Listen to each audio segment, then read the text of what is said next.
Fala, galerinha bonita! Professor Marcos Cunha com vocês mais uma vez nesse belo, magnânimo projeto Fica em Casa Aprendendo, tá certo? Da plataforma Gonçalves Dias.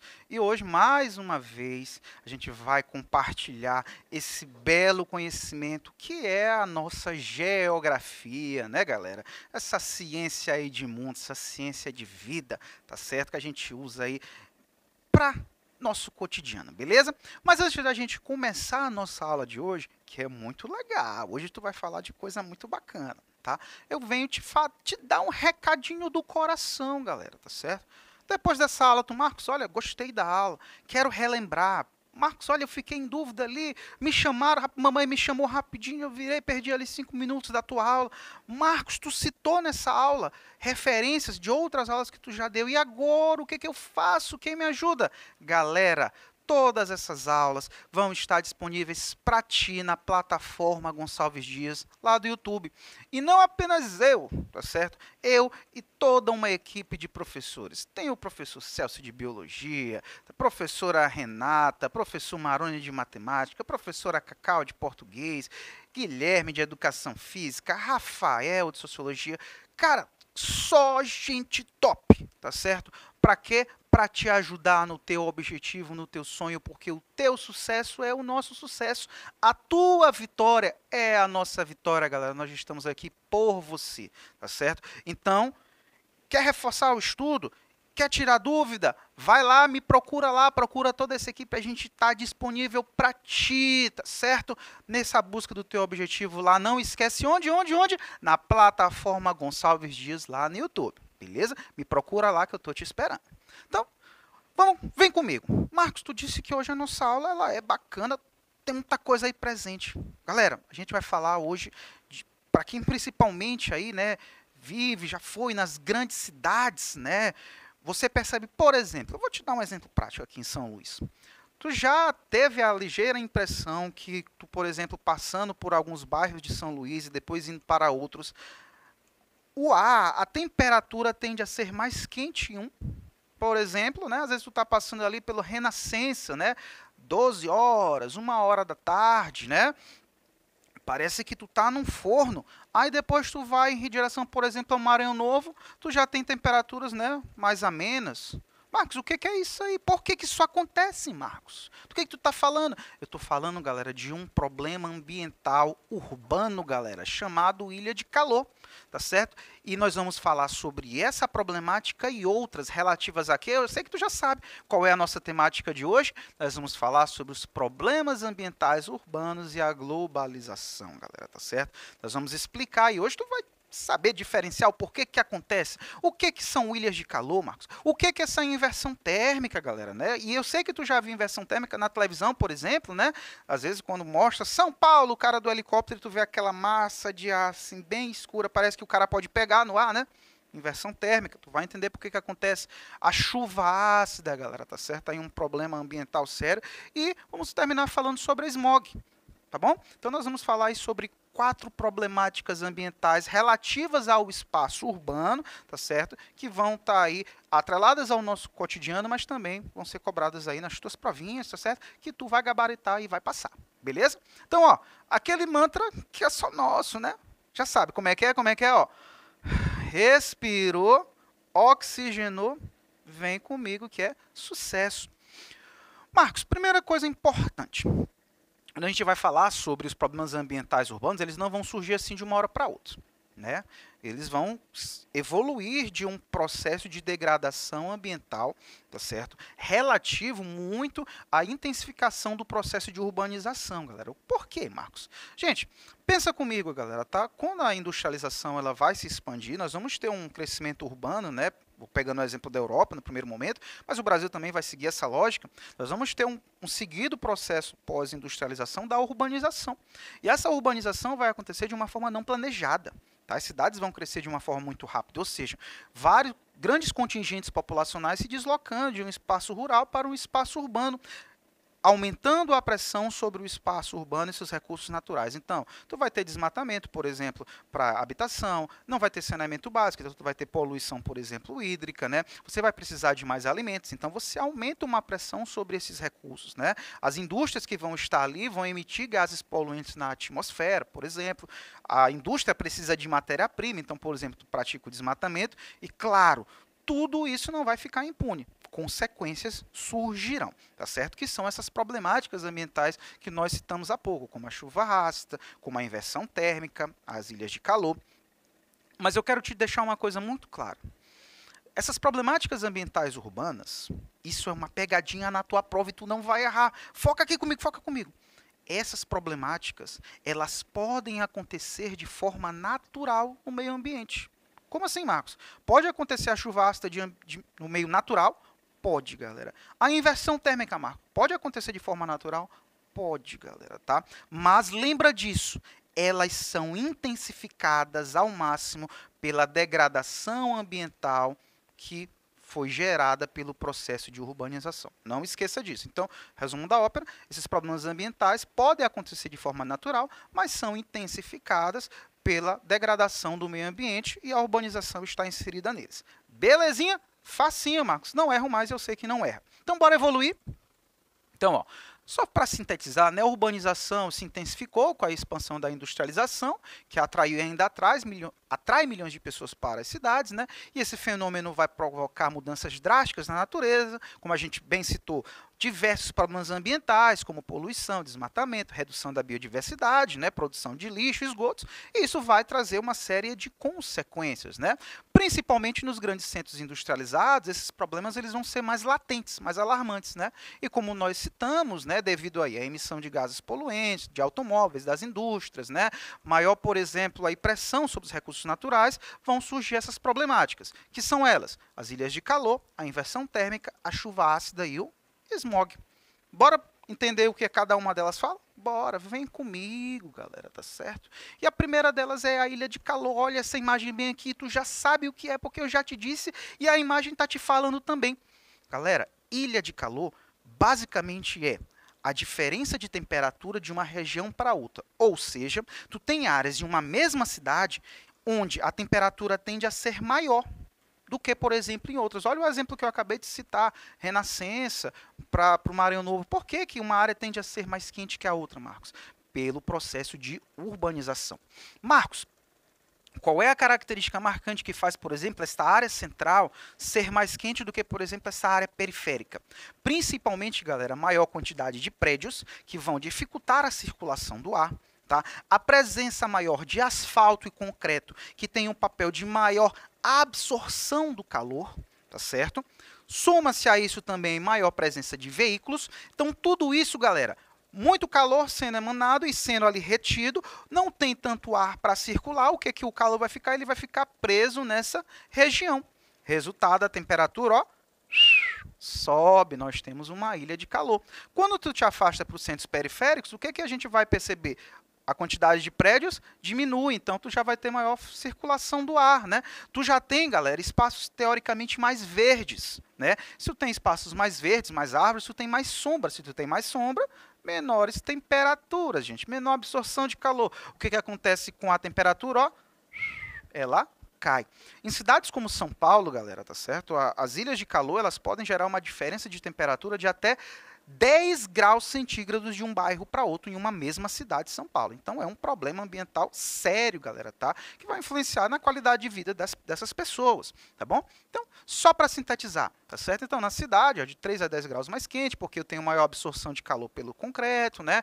Eu tenho aí, por exemplo, maior quantidade de prédios que vão dificultar a circulação do ar, resultado, maiores temperaturas. Em zonas rurais ou periféricas, eu tenho ali espaços mais verdes, menor quantidade de concreto, eu não tenho tantos prédios, então o ar circula com mais facilidade, a retenção de calor ela é menor, resultado, temperaturas mais amenas. Inclusive, essa é uma das soluções para as ilhas de calor, galera, tá certo? É, por exemplo, fazer tetos verdes, por exemplo, tá certo? Corpos de água, por exemplo, onde a água vai fazer a troca de temperatura com o ambiente para que tu possa diminuir essas características, beleza? Então, bora só sintetizar esse raciocínio aí Então, o que é essa ilha de calor, Marcos? Tá? É um fenômeno climático que ocorre a partir da elevação da temperatura de uma área urbana, se comparado à área rural. É consequência do processo de verticalização, ou seja, formação de prédios que limitam a circulação do ar, somada com a retirada de árvores e a concentração do calor pelo concreto. Facinho, né? Beleza, Marcos. Bora evoluir? Bora, vem comigo. Próxima problemática, a inversão térmica, e a imagem também ela te mostra muito bem. Isso aqui, como eu citei o exemplo há pouco, né? Às vezes o cara vai mostrar, ó, normalmente, né? Como está a cidade aí? O cara do helicóptero, aí o cara tá lá no meio daquela fumaça negra, né? O que é aquilo ali, Marcos? Aquilo ali, gente, é poluição, tá certo? E isso é relativo, tá certo? Ela é intensificada por esse fenômeno chamado inversão térmica. Para tu entender a inversão térmica, galera, a gente precisa entender um processo físico básico. Marco, física, mas é facinho, galera, tá? Eu tenho certeza que o professor Dadson já te explicou isso aí, e tu entendeu. Em condições naturais, galera, tá certo? O ar quente, ele é um ar leve. Então, durante o dia, por exemplo, esquenta, né? O ar tende a subir e quando esse ar ele sobe, ele vai levar os gases poluentes embora, vai se dispersar, vai para outras localidades. De noite, esfria e o ar frio ele tende a ser mais pesado, então ele desce, tá certo? Então o ar, durante o dia, à noite, ele faz esse ciclo natural. De manhã sobe, levando os gases poluentes, de noite ele desce, tá? O que acontece no fenômeno da inversão térmica, Marcos? Ocorre no período do inverno, galera, tá? Ou seja, já está mais frio naturalmente. Então, tu já tem um ar mais frio, um ar mais pesado. Quando esse ar frio ele chega na superfície, ele entra em contato com essas partículas poluentes, poeira, gases, entre outros. E ele se junta a essa estrutura, ficando mais densa e mais pesada. Tá? Então, tu tem um ar mais frio naturalmente pelo inverno, que se junta com esses gases poluentes, ficando ali mais pesado. Amanheceu, o ar quente vai tentar penetrar para esquentar, só que aí entra a questão da inversão térmica. O ar quente não consegue passar, galera, tá certo? Olha a imagem, ó. O ar quente não consegue passar porque esse ar frio e sujo, ele está bem denso. Resultado, amanhece, mas o ar frio fica na superfície com esses gases poluentes que você vai estar lá respirando. Marcos, qual é a consequência disso? Tu está respirando poeira, então tu tem problemas respiratórios devido à inversão térmica, tu tem problemas, por exemplo, de conjuntivite, tá certo? Porque são gases poluentes, beleza? Então essa é a inversão térmica, galera, tá certo? Um problema aí ambiental. Vamos sintetizar isso aqui, ó. O que é a inversão? É um fenômeno que corresponde à inversão das camadas atmosféricas em escala local, de forma que o ar frio permanece em baixas altitudes e o ar quente nas camadas superiores, que o ar quente não consegue transpor, né? Impede a dispersão desses poluentes e forma uma camada de cor cinza oriunda desses gases emitidos pelas indústrias e pelos automóveis. É um processo que vai ocorrer no inverno, quando o ar naturalmente está mais frio, beleza? Facinho, Marcos, entendi. Bora evoluir? Bora! Essa outra problemática aqui, galera, a famosa chuva ácida, gente, tá? A adição de elementos químicos ácidos à água. Para entender a chuva ácida, só precisa entender uma base. Eita, vou para química agora. Alex, estou com você agora. Gente, tabela pH, tá? Simplesmente, tabela pH varia de 0 a 14, sendo que 7 são os elementos neutros. De 7 para baixo, ou seja, quanto mais próximo de 0 eu estou, mais ácido o elemento ele é. Beleza? E de 7 para cima, quanto mais próximo de 14, mais básico ele é. A água, galera, naturalmente é um elemento ácido, só que bem suave, ou seja, o pH da água está ali entre 6,5 e 6,8. Em condições naturais. Tá? O que acontece com a chuva ácida? Por que ela é formada? As indústrias, tá? Elas podem emitir estes gases poluentes, emitem, né? Que gases poluentes são esses, professor? Foca bem aí em dois muito importantes, tá? O dióxido de enxofre, tá? E o dióxido de carbono. Estes elementos são emitidos aqui também, tem o dióxido de nitrogênio, né? São emitidos pelas indústrias e eles vão entrar em contato com as nuvens. Marcos, o que são nuvens? Nuvens nada mais são do que água, galera, em seu estado gasoso. E, galera, tu tem dióxido de enxofre, dióxido de nitrogênio entrando em contato com moléculas de água. O que a química vai te mostrar? Que esses elementos eles vão reagir. reagir, galera. E quando eles reagem, a água vai se transformar em um novo elemento. Ela pode se transformar no ácido sulfúrico ou no ácido nítrico. Ou seja, o pH da água lá cai, galera. E aí, galera, quando essa chuva precipita, ela vai entrar em contato com a superfície e ela vai trazer consequências negativas. Por exemplo, Marcos, olha essa imagem, galera. A chuvaça ela pode levar, por exemplo, à morte de árvores, tá certo? Marcos, vai cair, vai queimar? Não, é um processo que vai ser gradativo, mas vai levar, por exemplo, à morte de árvores, tá certo? Outra questão importante que a chuva ácida causa, galera, tá? São problemas de corrosão, tá certo? Em estruturas metálicas ou principalmente mármore, tá certo? Porque o ácido é um elemento corrosivo, então entrando em contato essa água com essas estruturas vai corroê-las. Outro problema sério relativo à chuva ácida, galera, é a mortalidade de peixes, tá certo? Porque essa água mais ácida vai entrar no solo, vai penetrar e vai correr para onde? Vai correr para os rios, para os lagos. E quando essa água mais ácida chega ali, galera, ela vai diminuir a quantidade de oxigênio da água. Resultado, se eu tenho menor quantidade de oxigênio, o que vai acontecer com os peixes? Eles, infelizmente, tendem a morrer. Então, é um problema sério a chuva ácida. Bora sintetizar esse raciocínio? Bora lá, é facinho, né? Então, vamos lá. O que é essa chuva ácida, Marcos? Consiste na precipitação com elevada acidez, tá certo? Ou seja, a chuva com grande concentração de ácidos, como eu citei para ti e vou repetir, dióxido de enxofre, óxidos de nitrogênio ou dióxido de nitrogênio ou dióxido de carbono, tá certo? Sendo que, em reação com a água, que está inserida nas nuvens, vão se transformar em novos elementos, o ácido sulfúrico e o ácido nítrico, tá certo? E aí, quando precipitar, vai trazer essas consequências que eu te disse aqui, tá certo? Ocorre quando tais elementos químicos, em contato com as gotas de água suspensas no ar, reagem, formando ácidos que dão origem à chuva ácida. Marcos, tu me disse que esse problema aqui pode acontecer de forma natural. Como, galera? Erupções vulcânicas, gente, tá? Quando o vulcão, por exemplo, ele vai entrar em erupção, ele vai liberar uma grande quantidade aí de enxofre, tá certo? E esse enxofre também pode entrar em contato com a água e reagir, por exemplo, e transformar a água em ácido sulfúrico, beleza? Mas lembra, esses processos são intensificados, tá? Pela ação humana, pela degradação ambiental e as atividades econômicas, beleza? Então, ó, respirou, bora finalizar? Bora falar sobre o chamado smog. Na realidade, galera, eu já mostrei o smog para vocês. Olha essa imagem bem aqui. O smog, galera, é justamente essa fumaça. Lembra da inversão térmica que eu mostrei para vocês? Aquela camada poluente e tal? Essa camada em si, galera, ela é denominada de smog, tá? Este termo aí vem de fumaça, tá certo? O termo aí smoke, tá bom?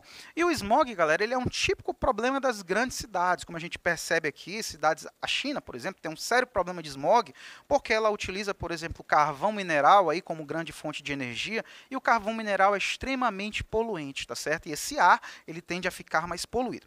Uma questão interessante que pode cair na tua prova é que o smog, que é essa fumaça de poluição, ela pode ser dividida em dois subgrupos, tá? Nós temos o smog industrial e o smog fotoquímico. Marcos, qual é a diferença de cada um deles? Muito fácil. O smog industrial, gente, é esse que vai estar mais atrelado aí à inversão térmica. Tá?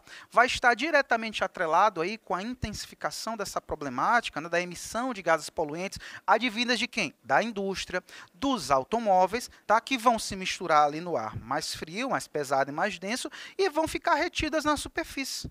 Qual é a consequência, Marcos? Tu tem aí, galera, problemas respiratórios, tu tem uma clara dificuldade de visibilidade do ar, tá certo? Este é o chamado smog industrial. Vai ocorrer preferencialmente no inverno, atrelado à inversão térmica. O smog fotoquímico. A primeira diferença, galera, se cair na tua prova, às vezes cai, é que no smog fotoquímico, ele vai te dar uma cor alaranjada. Por quê? Porque ele vai ter como característica marcante, galera, a ocorrência durante o dia quando há luz, galera. Por isso que vem o nome fotoquímico de fotossíntese, tá certo? Precisa de luz. São quando esses gases poluentes emitidos pela indústria ou pelos automóveis vão reagir com a luz, tá certo? Formando aí elementos poluentes. E eles vão dar essa coloração alaranjada nas cidades, tá certo? Mas também de grande problema ambiental relativo à poluição do ar, beleza? Bora sintetizar isso aqui para a gente finalizar então? Então, o que é smog, Marcos? É o termo usado para definir o acúmulo da poluição no ar nas grandes cidades que formam uma grande neblina de fumaça no ambiente atmosférico próximo à superfície. Smog é a junção da palavra smoke, fumaça, e fog, neblina, tá certo? Prejudica a qualidade do ar e diminui a visibilidade dos ambientes urbanos, tá? Pode ser dividido em fotoquímico, quando há liberação de óxido de nitrogênio, precisa de luz para acontecer, e o industrial, que é o tradicional. Beleza? Então, galera, é isso. Valeu!